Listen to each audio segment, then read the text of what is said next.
All right, we have with us this morning our State Senator Messmer and our State Representatives Steve Bartels and Shane Lindauer. And as always, we kind of let them decide how they want to handle this. There's no microphone or anything, so I think you can hear and hear. The acoustics are bad only when multiple people are talking at one time, but besides that, it works pretty good in this room. So we'll go ahead with that, and I don't think we have anything else except for just to start the process. Oh, I know one other thing. I did put the paper and the pencils on the table. If you have a question or a comment or anything, please write it down, and then I'll pick those up at the end, and then we'll ask a few questions or make some comments. So thank you, and you guys can go ahead and get started. Did you guys vote me? Then we don't have, yeah. Yes, it's your last. It was a 2-to-1 vote. Okay. Well, I just, I don't have a whole lot to open with, so joke's on you two. I just appreciate you all being here and taking the time to do so this morning. It's, as Nancy said, just finished session, the end of my 5th session. Always interesting to kind of learn and grow through the process and see how the process works. I know I've said many times that it's cliche at this point, I think, to say it's an honor and a privilege to be a part of it, but it really is an honor and a privilege to be a part of the process. And so, I'm just thankful to have that opportunity and thankful to be here in front of you all this morning. Honestly, I just wanted to, my opening comments are just, thank you all for being here. Look forward to dialoguing and questions. So, go ahead. You're it? Yeah, that was fast. Yeah. All right. Well, I agree. I mean, it's great to be back at home and talking about current session issues, post-session issues. I just wanted to touch on some of the priority bills that we had this session. Senate Bill 361 deals with allowing the state IEDC to be more competitive on large, multi-billion-dollar projects. We really have never given them, the authority to pursue those projects with anything except the only thing they had in their toolkit was income tax credits, and it really limited their ability to compete. And so on projects that are in the $2 billion and up range, it'll give them tools. And I think right now there's 8 projects around the country over $1 billion that are looking for a state to land in, and this will give them the ability to work competitively to try to land some of those projects in Indiana. It sets up something similar to a TIF district. It can't overlap an existing TIF district that a local the government might have, but it would let them go to maybe the outskirts of a town, develop a TIF district at the state level, and then use that to fund some of the incentive programs that they use to bring companies in. House Bill 1002, and that was really a very collaborative issue from really starting from last fall, about what are we going to do and how are we going to target our reserves and what kind of tax cuts are we going to put in place, and worked heavily with Senate leadership on that. I mean, our leadership team really knew from the beginning the priority was going to be paying down debt. We have still about going into this session about $9.7 billion of unfunded teacher pension liability. And our commitment from day one, to Tuesday night, was to make sure the bulk of the extra reserves that we have go to fund, that pre-97 teacher pension fund that is not fully funded yet.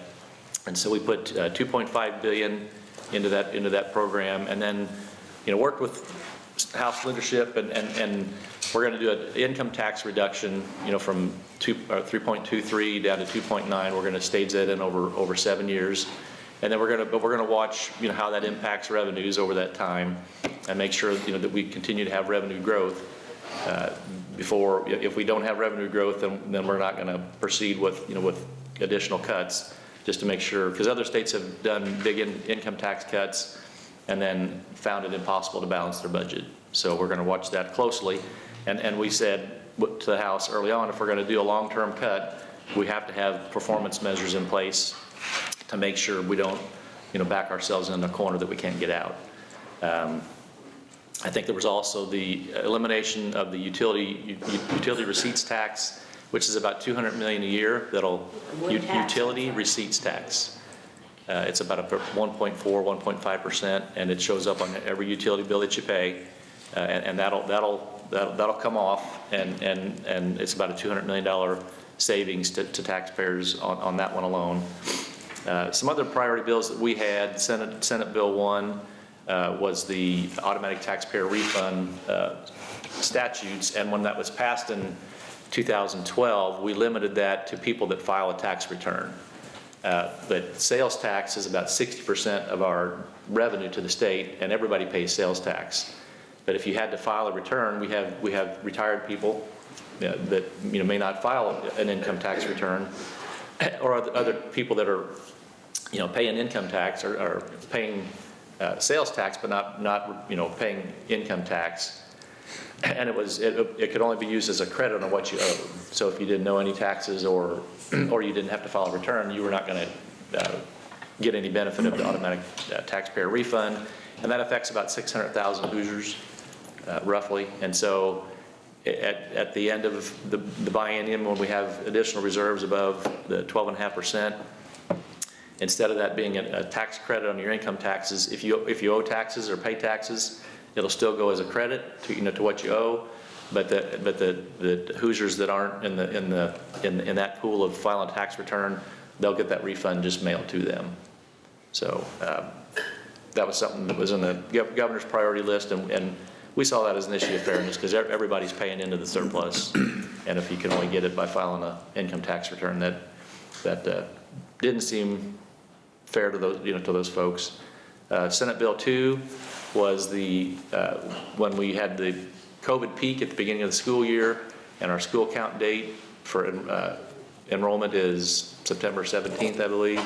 And if a student missed more than 50% of that time, those first, that first month and a half of school, they were going to be tagged as a virtual student for the entire semester. So Senate Bill 2 allowed that count to be the aggregate of the entire fall semester. So if you missed 3 of the first 5 weeks, you'd have been paid only 85% for the whole semester, and this reset that. And we had committed that from House and Senate leadership in September that we would fix that. And so superintendents remained calm, but it could have penalized a lot of schools, a lot of revenue for the fall semester. My individual bills, Senate Bill 301 is one I picked up from Senator Houch, and she had filed it, and then she resigned to run for Congress. And it deals with allowing RV parks. They can have an RV park in a floodplain today. They can have a 10,000 gallon holding tank to dump your sewage in, from your RV today. But what you can't do is from the individual campsites, you could not pipe, you couldn't take the collection pickup at that individual campsite and pipe it down to the storage tank if it was in a flood plain. And it was not very logical. But so what Senate Bill 301 did was allow you to pipe that in from the campsite to the storage tank in airtight, watertight piping. So if you're gonna have a flood and it's gonna hit that storage tank anyway, you're probably gonna, that 10,000 gallons is probably gonna end up in the Ohio with, all the municipalities upstream as well. But it was just a common sense revision that would allow them to build those areas out with, individual campsite connections to that tank. Senate Bill 374 that I worked on with these guys would allow Patoka Regional Sewer and Water District. They were told, they're to the point where they're big enough that USDA said they won't, probably next year they won't be able to renew their line of credit with USDA. But if they've got, infrastructure build-outs that have bonding, if they had to go to private commercial sources for that bonding, they would not get customer encroachment protection like they have. If their loan is through the USDA, then municipalities can't go out and pick off their customers and dilute their ability to pay off their bonds. And so we just extended that same encroachment protection, whether it's a USDA loan or a commercial line of credit. If they'd go to the normal bond market, they'd still have that customer encroachment protection with Senate Bill 374, and I think that passed pretty much unanimously. So appreciate their help on that. Senate Bill 388, it started with protecting crop ground from being able to be bought by foreign business entities. You know, China is buying hundreds of thousands of acres across the country. They have got over 1 million acres in Australia that they've bought. You know, they want to control that crop ground. You know, they save to provide their own food sources for their country. But they could easily just stop production on that ground if they get enough of it, and really, you know, really damage our ability to produce our own, you know, our own food supplies. When it got to the House, in the Agriculture Committee, prior to the switchover from Senate to House committees, the Attorney General came to me and said, we want to, you know, this is a foreign business entity bill, and we've got an issue that if foreign business entities donate to universities, right now all the reporting of that donation goes to the federal government, and you know, we get a summary of what it is, but we have no details of what, you know, of what was in that donation to the university from a foreign business or a foreign government. And so there was a House bill and a Senate bill that were filed that didn't move, and I talked to our secretary and said, you know, would that be considered germane, you know, if they're both dealing with foreign business entities, and they said, yeah, absolutely. So in that House Agriculture Committee, we put in that reporting that gets done to the federal government, the data gets done, and then the donation levels, you're going to be required to file a due report. And I had it go into the AG's office, and I think they changed it to Commission for Higher Ed, and then the Commissioner for Higher Ed would then, you know, send it to the AG's office.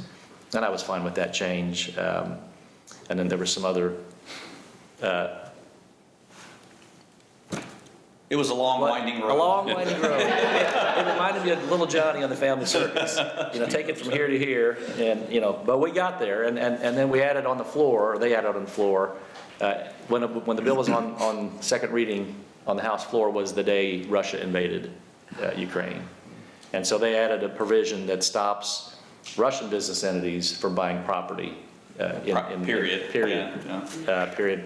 And we had some folks in the Senate that pointed out that said, hey, we've got some significant Russian immigrant, you know, pockets in our district.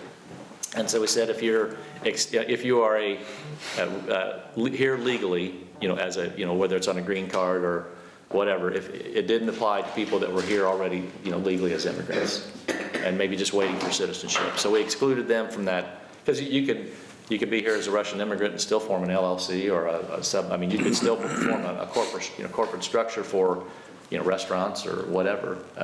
So we exempted them, and that bill, I think it was unanimous. It was unanimous after it was all said and done. Yeah, it was. It ended up being a really, you know, a really great bill. I mean, dealing with, you know, a lot of issues dealing with foreign investment in our state. Can I add something? Yep. So on that, Senator Messmer mentioned the secondary education portion of that. So through the kind of research that we did, I was the sponsor of that bill in the House.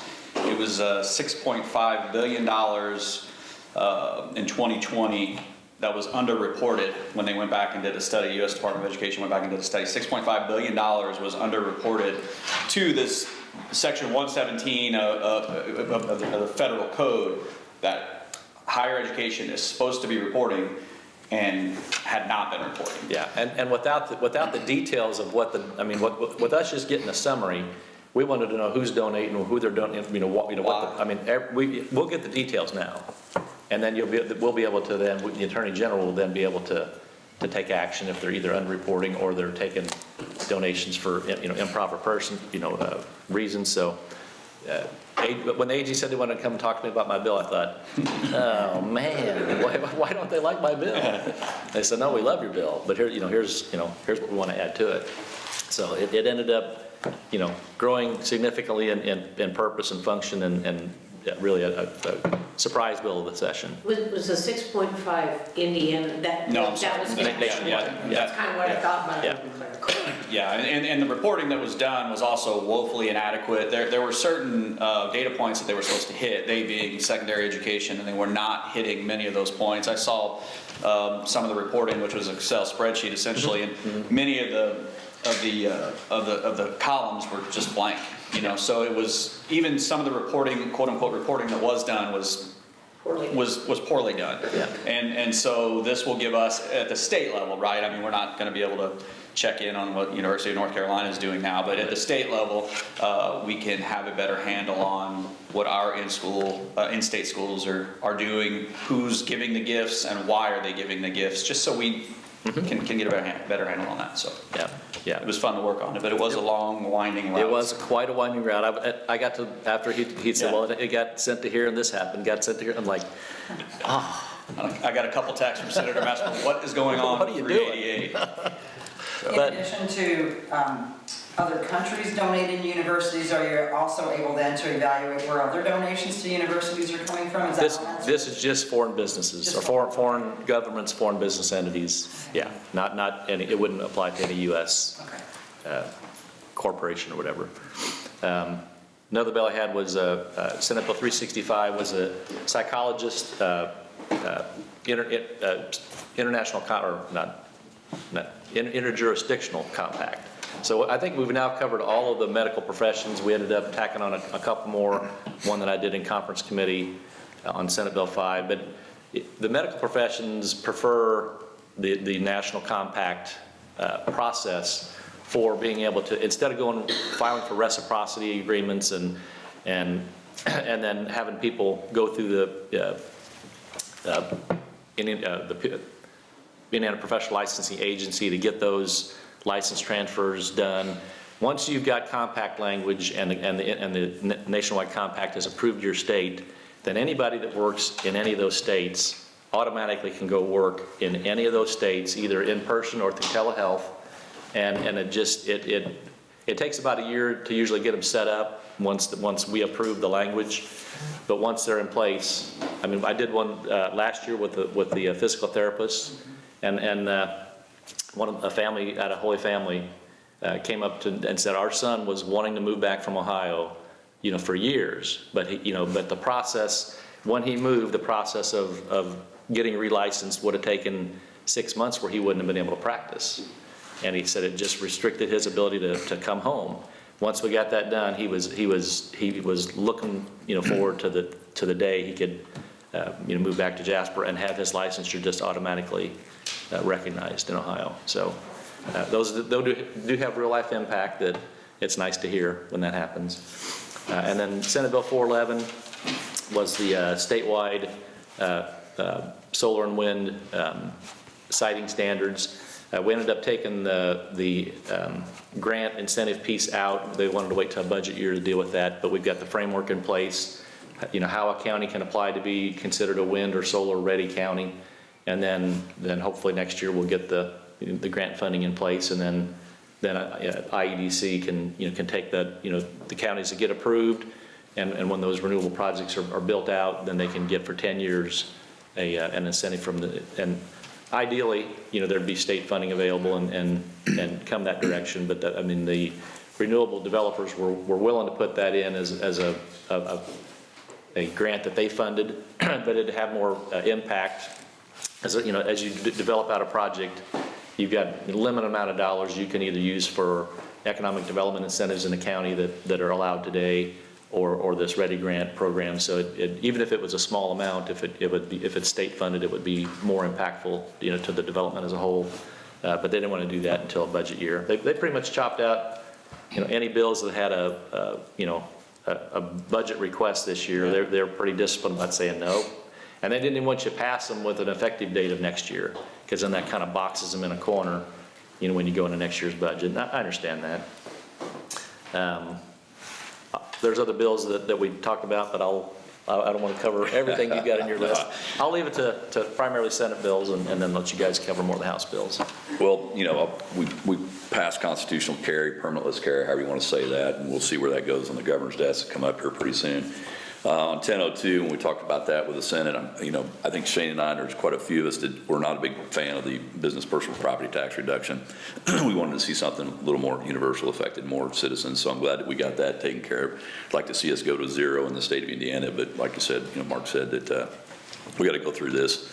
slowly, make sure there's no balancing the budget issues. 1004 made it across the finish line as a previous county council president. I think that's going to be an effective tool for our judges and Department of Corrections, where, you know, a lot of times police officers are arresting people that have mental health issues or substance abuse issues, and it's like there's nowhere else to take them. So it's at least getting the opportunity that, you know, if they're convicted, that they can go to DOC and get some of the direct resources that the state has.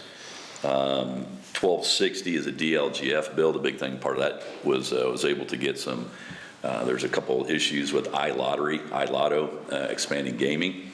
And it was kind of thrown at us at the very end, and I was one that was kind of like, it may be a great idea, but we really need to talk about this and see how it impacts the state of Indiana, retailers and stores and stuff. So we were able to stop that and say, hey, you know, you've got to go through the General Assembly before you can do this. 1211 is a bill, basically we call it a vehicle bill for my House Bill 1100. There seems to be a lot of animosity on this bill as far as government oversight. All the bill does would say each agency, prior to reporting or renewing an administrative rule, would have to notify the General Assembly. And that was pretty much all it is. And there was some other language that was taken out, had been watered down, and there's still some oddness to the reluctance to have transparency with the renewing the rules. So we'll see where that goes.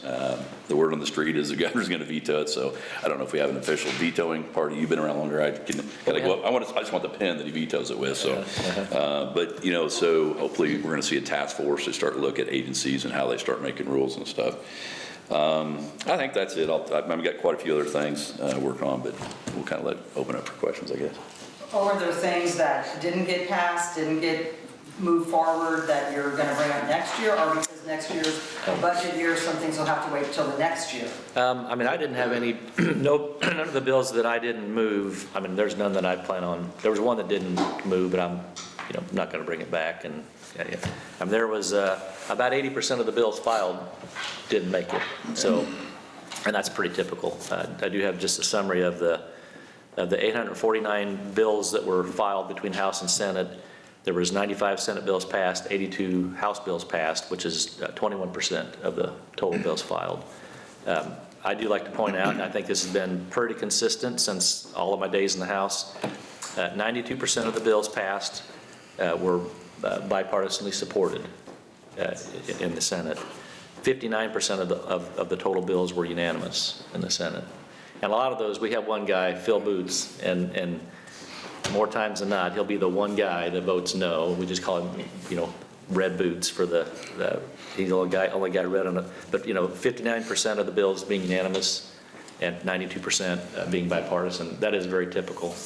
I can usually count on one hand, you know, the total bills, and, you know, sometimes it takes two hands that, you know, through the entirety of the House bills and Senate bills that are not largely bipartisan. And that, I mean, that's consistent, you know, since my time there. A couple of big ones for me. Comment on that a little bit about the cohesiveness? Yeah, I mean, yeah, we do. I mean, unlike Washington, I mean, we do work very diligently to make sure, you know, input from the, you know, the Democrats is included in the bills as we're working through. It's not unusual to have a Democrat filed bill with just Democrat authors make it, you know, through the House and Senate both ways. And in Washington, that would never happen. And Greg Taylor's the Senate Minority Leader, and he and I work together closely. And when you're in committee and working with the Democrat members of the committee, I mean, their input is intended to be constructive, not to just blow stuff up. And they work hard with us to have constructive input on just about everything, you know, that we deal with. And even sometime if it's a bill they ultimately, you know, most of them vote no on, you know, there's still, you know, their input and dialogue and you know, how to make bills better is pretty consistent in both chambers. Yeah, the Senate Bill 388, which we talked about a little bit, actually the Russian Federation stuff was a Democrat amendment that came in on second reading amendment on the Russian Federation stuff, if I didn't say that part. And so, you know, we certainly try to, I mean, if it makes sense and you know, we're aligned and we don't exclude stuff just to exclude it because it's a RRD after the name, I think is is the point of it. Yeah, So. and because we do that, then you end up with, 92% of the bills being bipartisan. Because if they're help constructively fix a bill, they're more than likely going to support it. A couple things that you're going to see come back from me would be, we had a retiree, Doug Gutwein, that I've been working with on child care reform, so I'll be taking up the torch on that to do some reform that helps rural communities. The drug donation program will be back next year. I have the chairman on the bill, so hopefully he'll hear the bill. And that just basically is that we kind of pride ourselves as communities of disposing of medications mostly. In this way, there'll be a program that 14 other states have taken up. Some are not utilizing them, but where you can donate these medications and they can get in the hands of people that qualify. The payment in lieu of taxes, the pilot, which is, I have one of the communities, a district that has, out of my 5 counties, 3 of them have 20% state-owned forest or more, and there's no tax revenue coming in. They get some tree revenue, but it's really not much to speak. So I'm going to reintroduce a bill that I've introduced a couple times that it actually allow the state to pay for that land that goes for public safety capital improvements. So specifically for the police, fire, and ambulance services have to serve those areas. So you'll see that come back. And then obviously the agency reform bill will come back. So I want to really start looking at these agencies and say, do we really need 92,000 plus rules, 300 new rules each year to come in? And maybe it's necessary, but I think that we need to start looking as a General Assembly. We've given a lot of authority to these agencies, and if we're not careful, we could be DC, and we don't want that. And there's some things we can change, and if we're not looking at becoming better, then we're just stagnant. So hopefully we can look at those agencies and see if we can do something better. Does anyone have questions? I have one comment from someone. The comment is simply public education funding. So any comments from you all about that comment? Well, it's not a budget year, so there was no changes to that, but last year we added $1.9 billion to public education funding. We had never, that's probably triple of any amount we'd ever put, and then that raises the baseline. And so in years going forward, we'll just keep adding to that, so. And there's some debate about, in the House side, we have a lot of conversations about how much money really is not being reported that's education-based. For example, how much money goes to after-school programs at the YMCA that's not part of that. So these things that are still getting state money and local money, there's not a totality of the whole amount. So it'd be interesting to see. I think Indiana is one of those leaders that spend a lot of energy and money into our education piece, and so it'd be interesting to know what the true dollars that we put into those kind of programs all across. I would add that, so just looking at a pie chart here, percentage of the Indiana's total budget, it's just in excess of 50% of our entire state budget goes to just K through 12 education, which is substantial, obviously. I think that is something, when I've had conversations with people, I certainly didn't recognize that when I got into the General Assembly, that was the case. So just over 50% of our entire state budget goes to K through 12 education. Then when you throw in higher education, that's 11% of the state budget. And then you get into the next biggest ticket items are Medicaid, which is 15%, and then Health and Human Services, which is DCS, and those type of things, which are, I think we all agree to one level or another need to be funded, because that's, protecting children and some of those things, some of the other wraparound services that are there, that's 9%. Mm-hmm. So the general government operating is 5%, capital expenses 4%, corrections 4%, on public safety 2%. So I think when you try to put these things in perspective, I know there's a lot of attention given to funding in K through 12 education, and I'm not saying that we've got it perfectly figured out at the state level. There are certainly areas that we can work on, but over 50% of our state budget is going toward there. So the question becomes, where do you start cutting on these other things? Because again, the next 3 biggest ticket items are, also pretty vital resources as well. So where you start cutting those to get higher fund K through 12 education becomes a real question, and it's not a simple one to answer. So. Could you comment, we briefly touched on the handgun carry permit. Could you comment a little bit on that? And I know it's going to be at the governor's desk, and he hasn't decided yet what he's going to do with that, but how did that all come about, even addressing that topic? Oh, that's been a bill that's been filed the entirety, I mean, by somebody every year that I've been in the General Assembly. Explain that, and for those that aren't aware of what it is. Well, I guess the point is that Article 32 in our state constitution says you have the right to bear arms for protection of yourself or the state. Now, everybody talks about the federal Second Amendment, and then when they talk about, do you defend people's Second Amendment rights? Well, that's the federal one, which is a little more unclear. It's been interpreted by, court action to be exactly what our state constitution says. I have the right to carry a firearm or to have arms to defend myself. And I think in the federal government, it's to whatever. Regulated militia. Militia. I mean, but ours is I can defend myself or I can defend the state. And defending the state would be obviously, National Guard, military, methods. But I have the right to carry a firearm to defend myself is Article 32 in our state constitution. That's pretty clear. Now, nobody's ever challenged our permit process. I mean, it's been on the books for a while. But the point is, if I'm not a felon, and there's a list of, if you're a disqualified person, and you can't be pulled over today, and if you have a firearm, law enforcement can't say, let me see your personal carry permit. They cannot. So, I mean, it doesn't deter police action. If I commit a crime, and I've got a firearm that I'm not legally allowed to possess, it becomes an enhancement to the underlying crime that I committed. And we say, was it 1296, the final bill?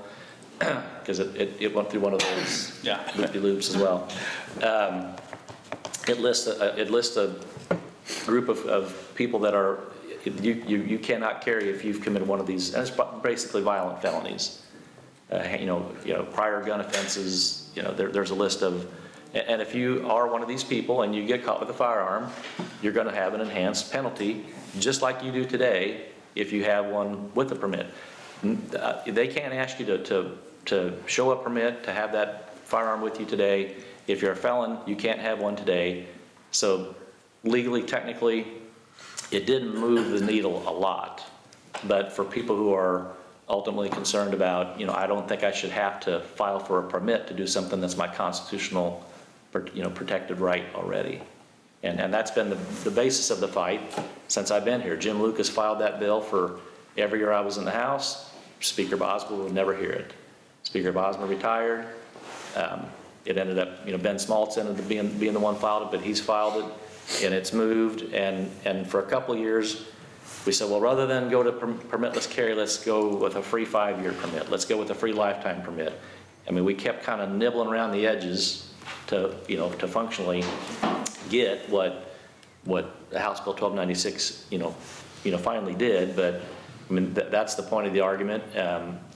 If you were previously barred from legally being able to have a gun, you're still barred from being able to have a gun. Do you think having a permit will deter somebody that's evil? No, I mean, having a permit or no permit, it's not, I mean, if you are how many people get arrested for theft, robbery, violent crimes of all kinds?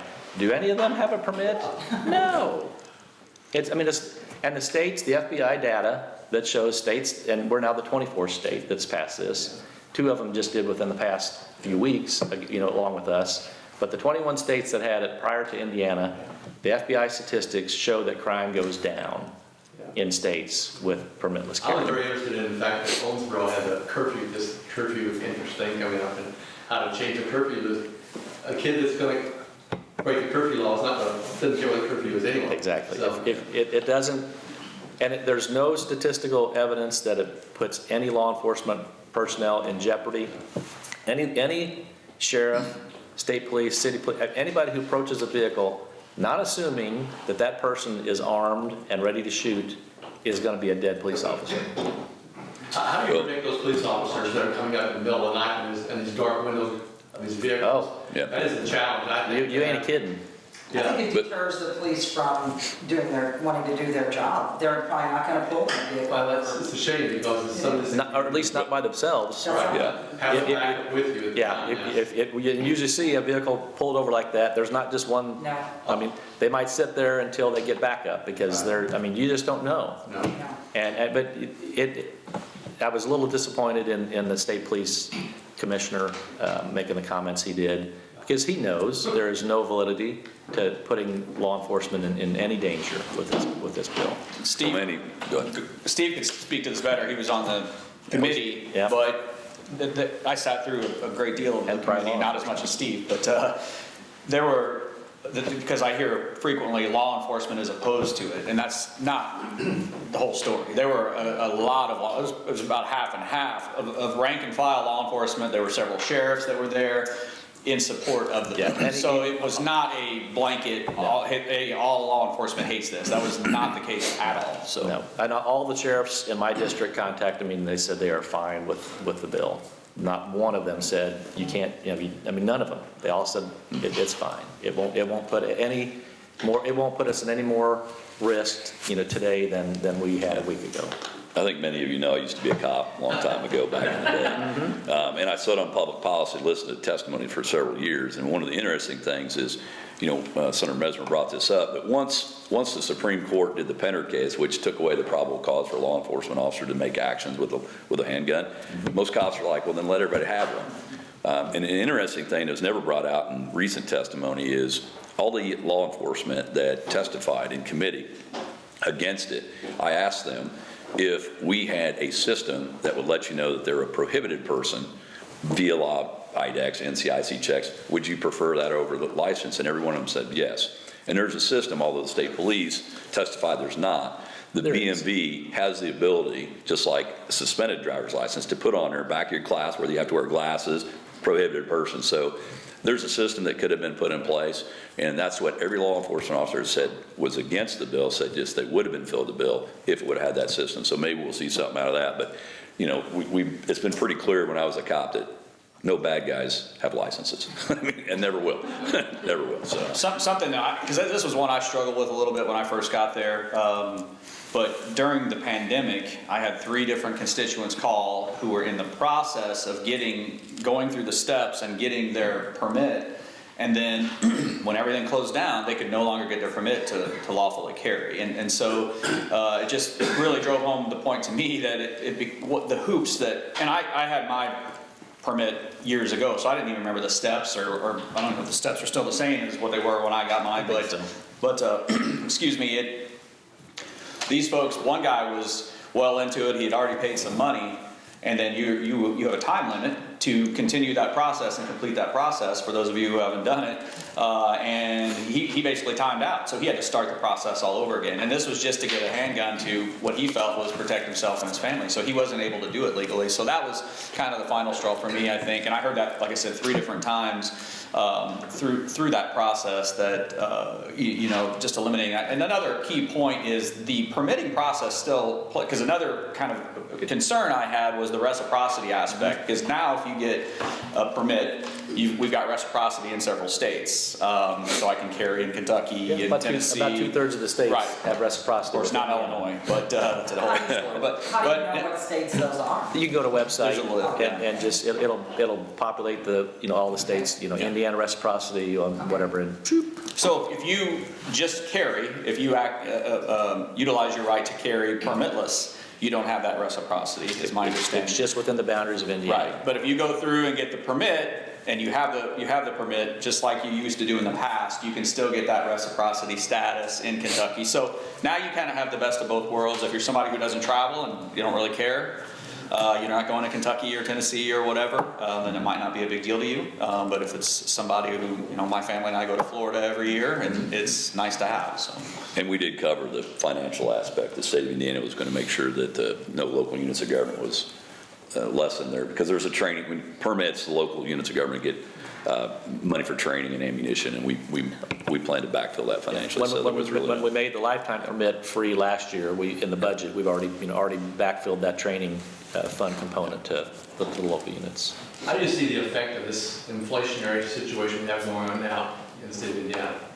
How bad do you think it's gonna get? And what can we do to recover and help ourselves I mean, fight this battle? well, as far as us being able to impact the inflationary problem we have, that's really a culmination of several years of deficit spending by the federal government, and now it's, everybody said it's going to cause inflation.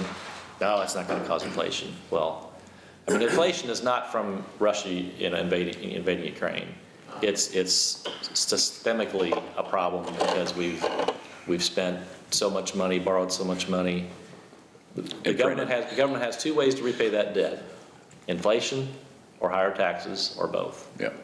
And inflation is the natural outcome of deficit spending by the federal government. And Big consequence to printing lots of cash. yeah. And it affects a lot of us, even Well, the retired people. are hurt the worst. Yeah. Our income doesn't change a whole lot. Right. Yeah, I mean, as cost of living increases and things, I mean, we'll just have to try to respond to, what does that do to our, I mean, what does that do with inflation and then tax revenue? And, I mean, you'll just have to, each budget cycle, you'll have Just fill my gas tank up. to, absolutely. Challenge the last couple of weeks, Yeah. or this week.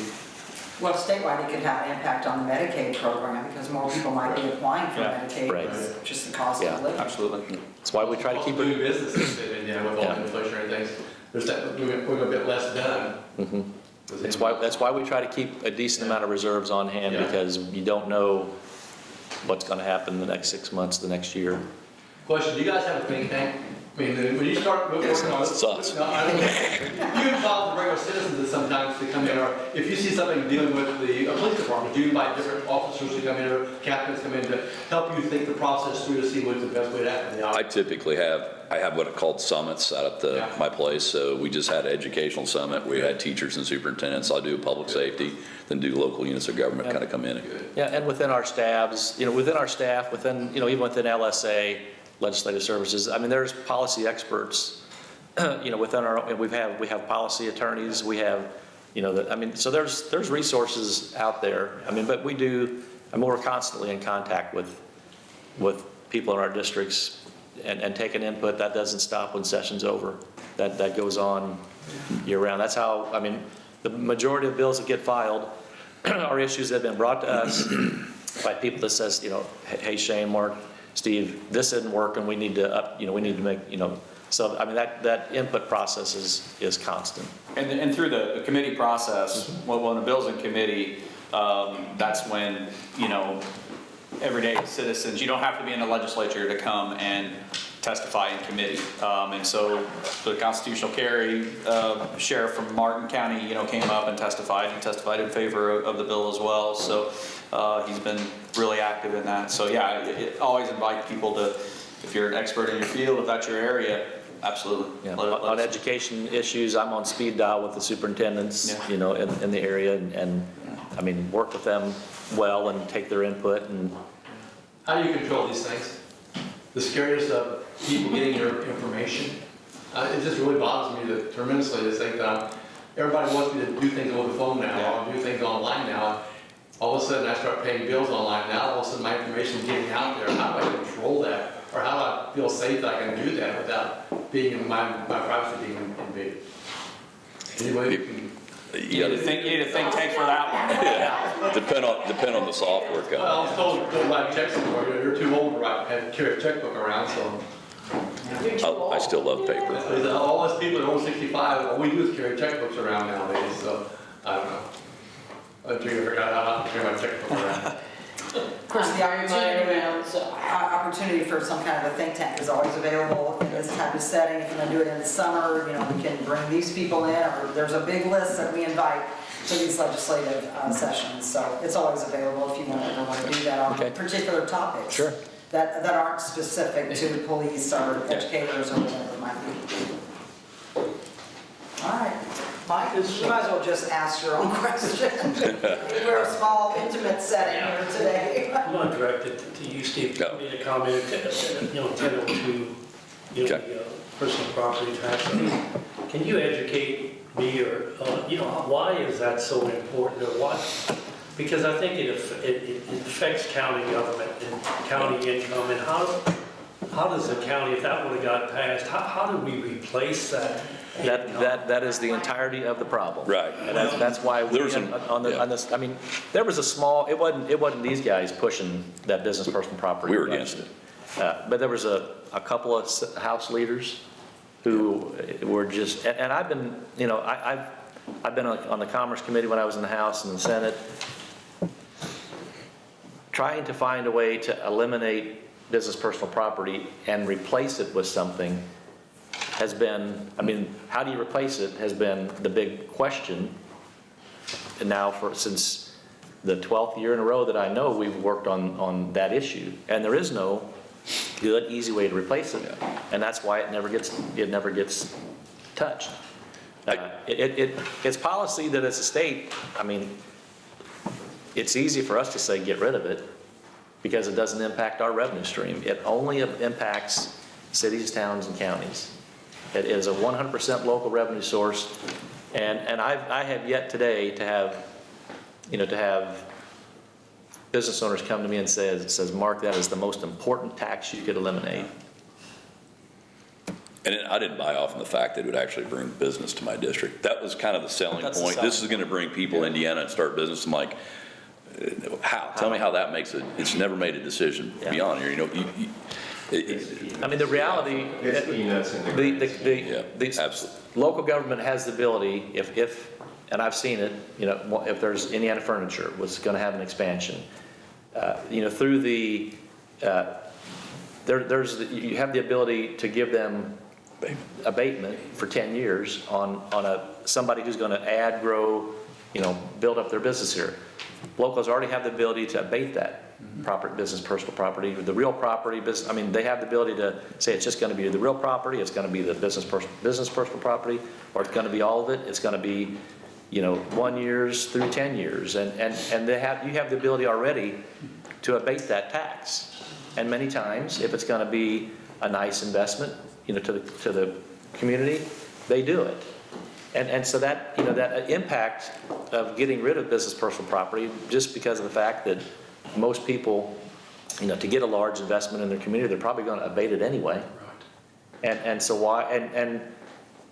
why push that down on the locals, you know, and I've seen so many versions. We're just going to eliminate it on new. We're going to take the floor down. We're going to phase it. I mean, there's, at the end of the day, I mean, Kimball, Jasper Group, I mean, the people who have lots of business property have never come to me and said, hey, get rid of that tax.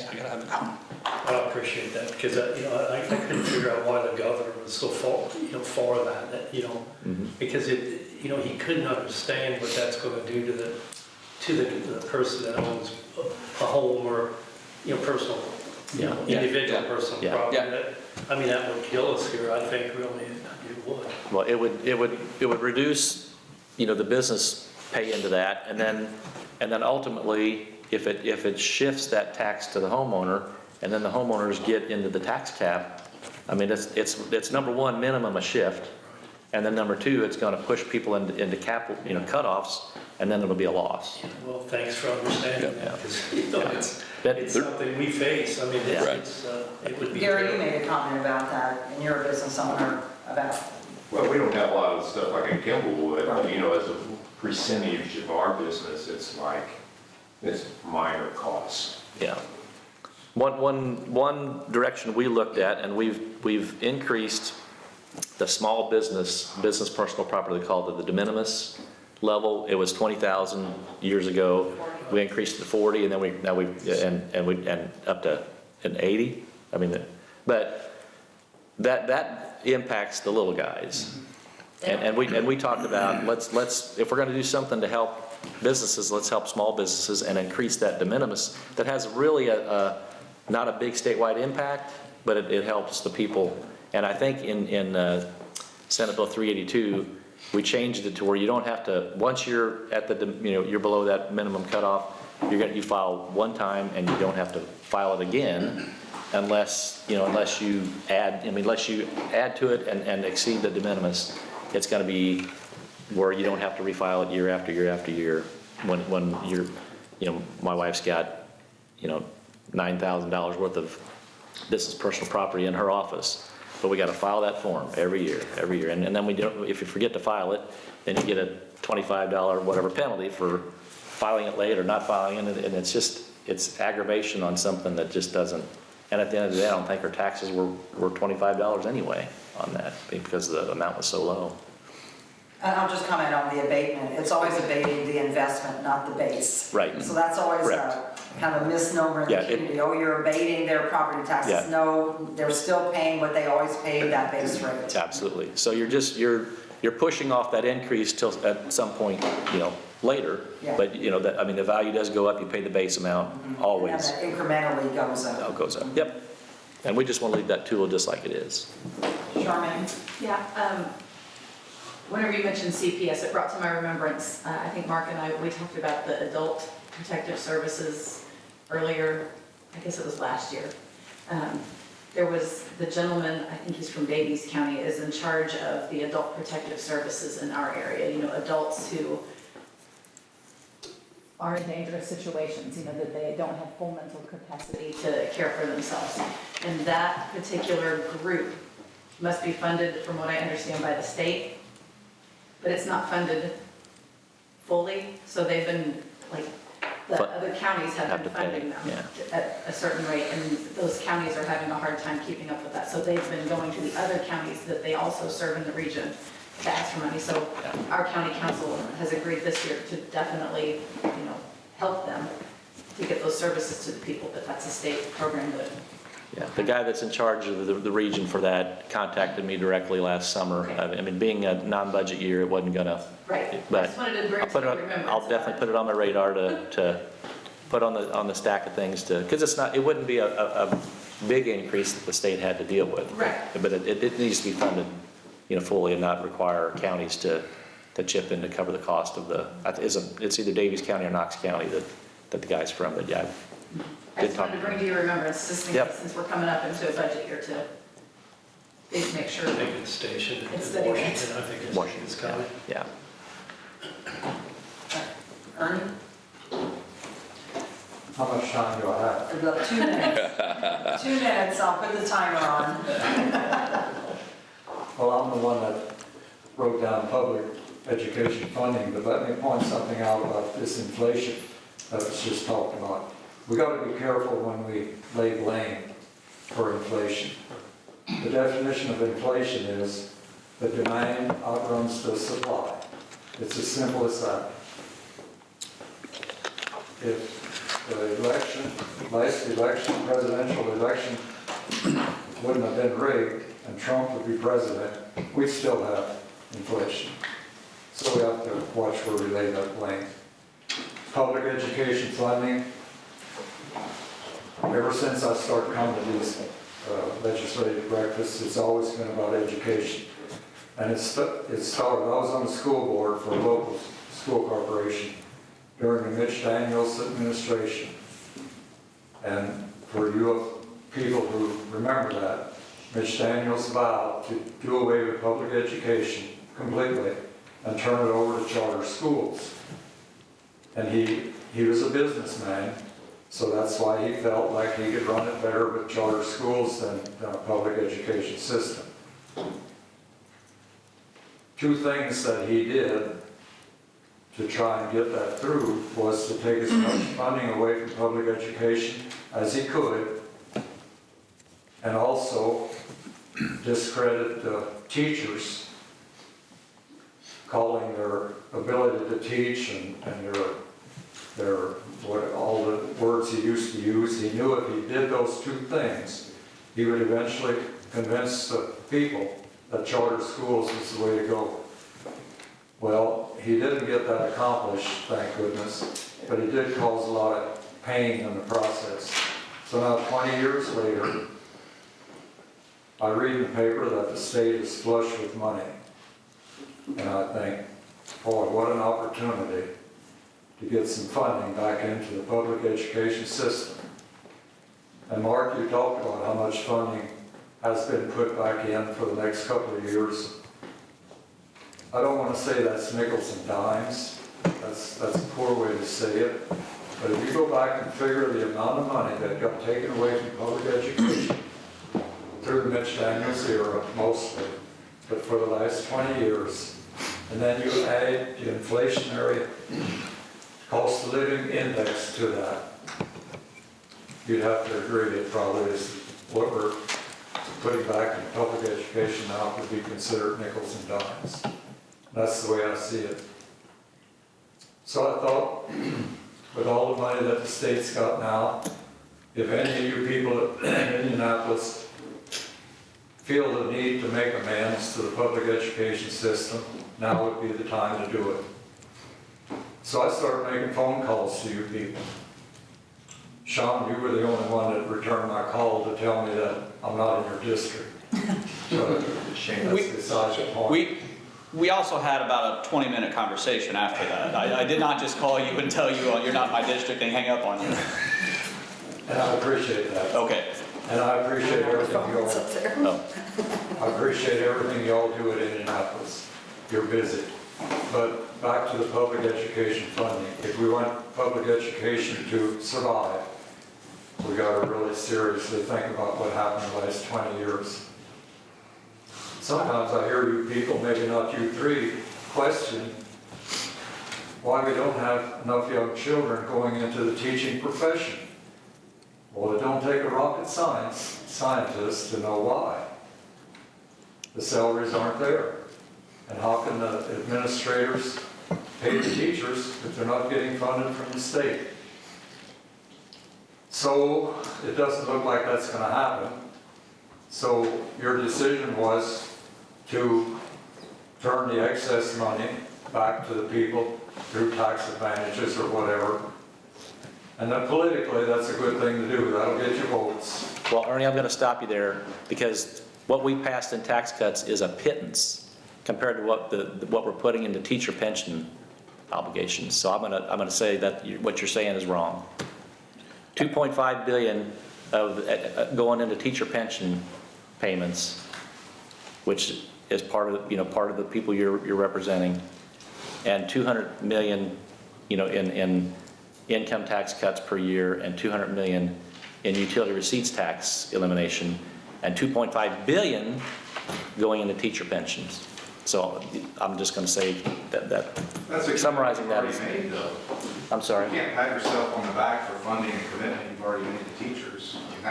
You've already committed that. When a state doesn't fund it and the pension system goes bankrupt, then what? Yeah, you've already made that commitment, and you're patting yourself on the back for funding that commitment that you've already made in the past. Okay. Right?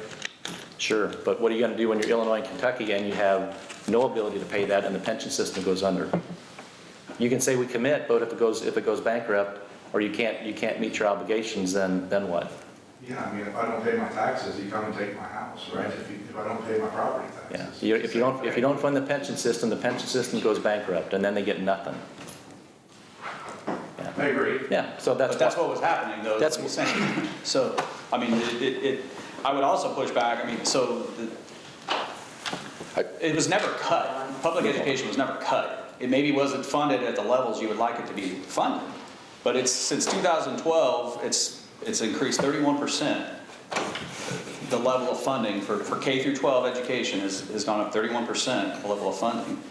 The student population, I think, has gone up like 4% or something like that. So, to be fair, some of what the state legislature has done, I know increased workload that's been placed on you all at times, increased administrative burden. We need to take responsibility for that. But to just blanket say that it's been cut, I mean, we have to be very careful with our words because I believe, and I'm sure you do too, words have very specific meanings. And to say that it's cut implies that we're yanking money away. And that's not the case. It's gone up every year. I'm looking at a graph here. I can tell you exactly how much it's gone up every single year since 2012. So that's just not accurate to say. 31%, it's gone up. And the student population, I believe, I don't have that number in front of me, but I believe from memory, has only gone up 4%. So, I'm not pointing fingers at anybody. There are issues that exist. And, we all need to take a look at what we're doing, certainly. And the lack of teachers in the teaching profession, I think you and I had this conversation too. That's across the board. I'm a small business owner. I can't get people to work for me either. I would love to have people. So, it is not just teachers. We passed a House bill this year we didn't really talk about for nursing. I mean, the nursing shortage is horrible right now, right? So there's a shortage across the board. As a small business owner, I can, these guys are both small business owners too. I can assure you exists everywhere. Are there things we can look at? Absolutely. But I just think that, you talked about pointing fingers, right? And we can all not point fingers at one another on some of these things. So I just think, again, that the cutting has never happened. The cutting has gone up consistently since 2012, just maybe not at the levels that some people would like. And the only year that there was a freeze was the 2008, 2009 budget problem where we had a $1 billion loss in revenue year on year. And they had their public school funding flatlined. It was never even cut, it was just flatlined. So, but you can say in Washington speak, if I don't get the increase I was expecting, that's a cut. No, you got the same year on year during that 2009-10 budget time, where other agencies actually had 10% reductions. In every other agency on that pie chart that he had 10% cuts. And education got flatlined in that one cycle. And every year since then, it's been at least $300 million. Last biennium, it was $700 million. This year, it's $1.9 billion. I mean, real increases have happened every year except the one budget cycle we had to flatline it. My first year in the House. I think we'll move on past this conversation because we could be here all morning talking about these educational issues. And really in a county where there's less than 1% unemployment rate and probably 500 to 1,000 jobs available, if anyone has that magic solution on where to find people to fill these positions, I don't know what that magic solution is. And it's not just here, it's across the whole United States. So it is a dilemma, it's a problem we're dealing with, and maybe little by little we'll inch our way out of it. I don't know. We were just talking earlier about Wendy's in Jasper, for example. They've never opened indoors since the pandemic. They may never open indoors because they find out that they can get by with the drive-through and they don't have to have those people inside cleaning and extra cooking and doing all those things. So businesses are adapting, but they're adapting in different ways to make it work for them. And I'm sure any of you here that are affiliated with businesses could use more people. And I don't know what the answer is to that either. So. I'd like to point something else out because I got cut off when I was talking. Why do you people think that local school corporations and all over the state, it's not just local, have to have these referendums to collect taxes locally to survive if we're being funded properly from the state? I think I'd answer that question. Well, I think allowing school corporations to get above their property tax caps through a referendum and let the people who are going to pay the tax approve it makes good sense. And I've supported everyone that has been done here locally. So you give this money that the state has excess now back to the people, so then we, the school corporations, can have referendums to collect that money that the state gave back to the people to survive. That's the oldest trick in the books. I'm sorry to put it that way, but that's public education is a very important part of this country, not just in Indiana. Kathy, you had your figure, and then Gary after that. Oh, sorry. The numbers you talk about, the increases, sir, are they adjusted for inflation? No, those are raw numbers. And again, like I said, it's part of a broader discussion, absolutely, right? Sure, But sure. I was, So it's not quite that dramatic if you take 2 or 3%. correct, right, but it's Okay. also not nearly as dramatic as we've cut every year. It's public education either. So I would say that We'll find common ground. right. The cut language is probably far more dramatic than the 31%. So yeah. Kathy, you have a question? I do have a question. Some other states I had heard or read are eliminating their gasoline tax as a help to the rising cost of gas. Was that discussed at all, or was it kind of session ended and then that was something came up? There was a buzz of a gas tax holiday, but it didn't go any Didn't further. go anywhere? Yeah. Okay, I was just curious. And the other thing, just real quick, the Senate Bill 361, are you saying basically that there's now a TIF the state can approve as long as it doesn't cross into a community Yeah, TIF? they'd be able to develop a state TIF on only large, like 2 billion and up Right, type project. I mean, huge yeah, thing. huge projects. They could create a TIF for that type of That has a name development. to that program, I can't think what that is. Yeah, I'd have to look the. Can't remember, bill. there is a name to that particular I program. missed that whole thing, I was just kind of like, Yeah, Senate Bill 361 was the bill that's, I mean, that just strictly dealt with that one IEDC fund.